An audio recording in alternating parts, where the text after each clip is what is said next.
Olá, vamos falar um pouquinho hoje sobre o fascismo italiano.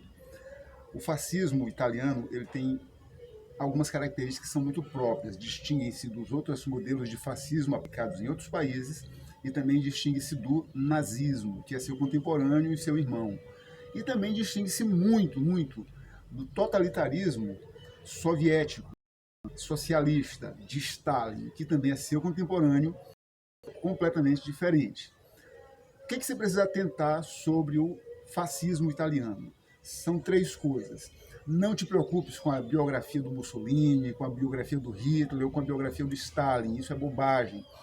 Quais são as três coisas que você precisa focar para entender o que foi o fascismo italiano e quais as suas implicações hoje?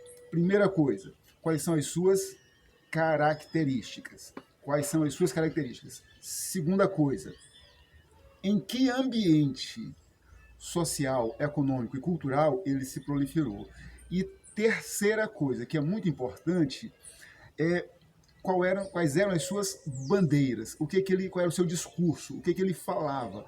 E é justamente importante entender isso porque, pelo que o fascismo italiano falava, é que ele conseguiu arregimentar grandes multidões. Então vamos dar uma olhadinha aqui. Primeira coisa, as características. Primeira característica é um centralismo muito grande do processo decisório, né? Mussolini chegou a dizer assim que tudo no Estado, tudo para o Estado, tudo pelo Estado, nada fora do Estado. E aí vale um destaque. No fascismo, a figura central é o Estado. No totalitarismo, a figura central é o Estado. No absolutismo, que é uma tendência as pessoas quererem comparar absolutismo com o fascismo, com o totalitarismo, no absolutismo, a figura central é o monarca, é a pessoa, enquanto no totalitarismo, no fascismo, a figura central é o Estado. Essa é a primeira característica. Segunda característica é o populismo. Então, os governantes não querem discutir com câmaras, com pessoas intelectualizadas que representem o povo. Eles querem ir direto para a rua. Por que isso? Porque multidão é ninguém. Por exemplo, o Lulu Santos, que é um artista muito famoso no Brasil, ele diz o seguinte: a multidão é burra. Fazer show para a multidão é fazer show para ninguém. Palavras do Lulu Santos. Por que ele diz isso? Porque quando você está junto com muita gente, a tendência é que a gente faça decisões, que a gente tome decisões no chamado, entre aspas, efeito manada.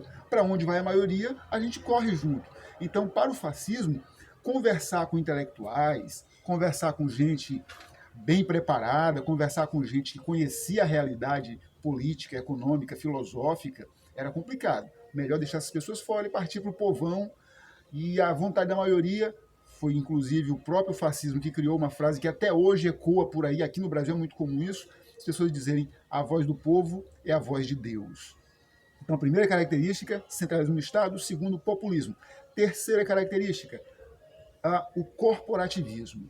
Eles não lidavam ao mesmo tempo, é até uma coisa contraditória, porque ao mesmo tempo que eles queriam lidar com massas, eles não queriam lidar com massas. Então, por exemplo, o trabalhador era tratado como massa na hora de votar, mas na hora de tratar de direitos trabalhistas, era tratado como corporação, é o sindicato. Ok? Então, corporativismo, populismo, centralismo do Estado são as três principais características. A quarta característica, que é a secundária, é o culto à personalidade.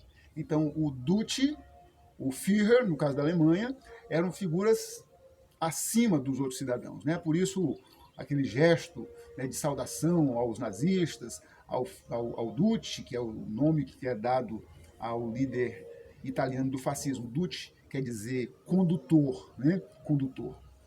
Ok. Então a gente já viu aí as principais características.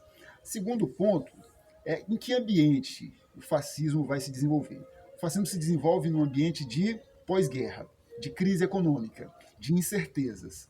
Então, a Itália tinha participado da Primeira Guerra Mundial, ela entrou de um lado, passou para o outro, ganhou a guerra e acabou não levando nada, só destruição, não ganhou dinheiro nenhum, e aí a Itália começa um discurso de revanche, de vingança. É aquela história das vítimas, né? Nós fomos roubados pelos ingleses, nós fomos roubados pelos franceses, nós fomos roubados pelos americanos. Você conhece esse discurso. Tem um monte de partido aqui no Brasil, tem um monte de político que até hoje faz isso.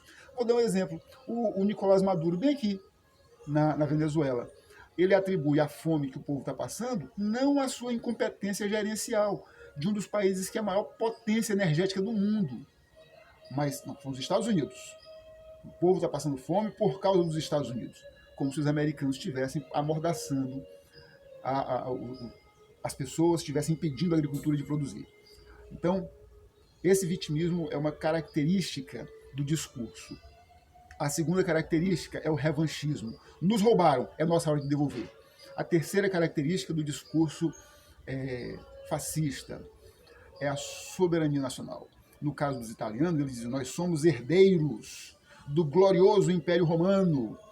Tudo que o mundo é hoje deve a Roma. Então nós somos a nova Roma. Ok? Isso, inclusive, vai fazer com que algumas pessoas aproximem o discurso de Mussolini, o discurso de Hitler, o discurso fascista do Trump. Porque a história de vamos fazer a América grande de novo, né? Que é a glorificação dos valores nacionais. Ok, mas eu não estou dizendo que o Trump seja fascista, isso é outra história, isso é outra discussão. Em terceiro lugar, já que a gente viu o ambiente, vamos ver quais eram, já que a gente viu os discursos, vamos ver qual era o ambiente em que o fascismo se proliferou. É um ambiente de crise, né? A Itália está endividada, muitos desempregados, a indústria está paralisada e o Estado completamente descapitalizado. Ok? Quais são as estratégias para chegar ao poder? Violência. Violência. A violência é usada para calar as vozes que se opunham ao fascismo. Qualquer um que diga não ao fascismo apanha, e apanha muito. Quem bate? É o Partido Fascista? Não.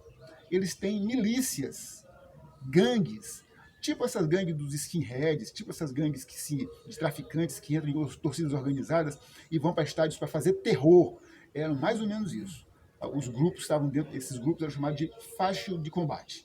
E esses camaradas eram realmente muito violentos. Então, um tripé de discurso de glorificação nacional, violência, num ambiente de caos, produziram o fascismo.